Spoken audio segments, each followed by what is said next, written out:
Woody's Boneheads of the Day. An official in the Federal Emergency Management Agency reiterated Friday he's experienced teleportation multiple times, including teleportation to a Waffle House miles away from where he had been. Greg Phillips, Associate Administrator of FEMA's Office of Response and Recovery, posted on social media, I kid you not, he said he has been teleported multiple times. He mentioned his history of teleportation on several podcasts, including one called Onward, in which he said teleportation is no fun. He said this week that the comments last week were taken out of context. Okay. For those who don't find eating raw fish risky enough, like my wife is such a sushi lover, man, I don't know. I can take it or leave it. An emerging New York City food trend, get this, is taking flight. Push pop sushi rolls. I kid you not. Now let that sink in for a moment. It's a cardboard tube that you literally push up to eat.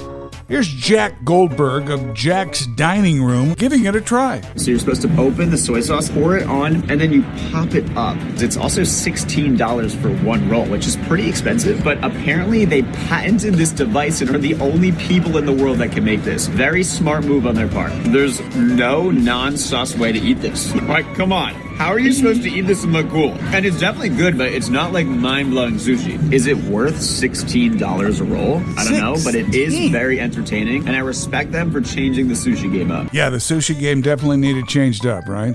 Sounds like it'd be perfect for a gas station checkout. A park in Lexington, down in Kentucky, briefly became a parkway, sending people running for their lives. Officers are called to Whitney Young Park in Lex after reporters of a driver doing donuts on the grass. According to an arrest citation, 40-year-old Katherine Johnson lost her mind and attempted to strike 3 pedestrians, including an 8-year-old child. Yeah, she is in the cooler. And finally, this one cracked me up. The Artemis II astronauts last week, as it's taking off, there's a guy from CNN out there talking to everybody, the man on the street type of thing. And he asked this cute little kid, why do you want to be here? Why do you love space? Why do you love being a part of history? We're going back to the moon, that's why. That's right.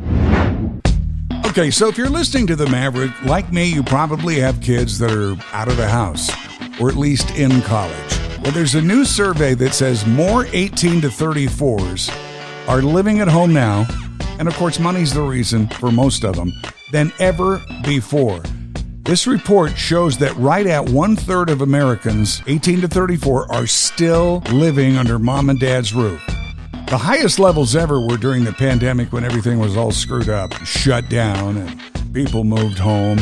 It's kind of understandable. But for reference, back in 1961, when I was born, only just over 20%, 2 out of 10 young adults lived at home. And obviously, money is the reason. Everything has turned so expensive. Wages have not gone up appreciably. And it's almost impossible for young people to have enough money to acquire to buy homes right now with interest rates what they are and down payments, etc.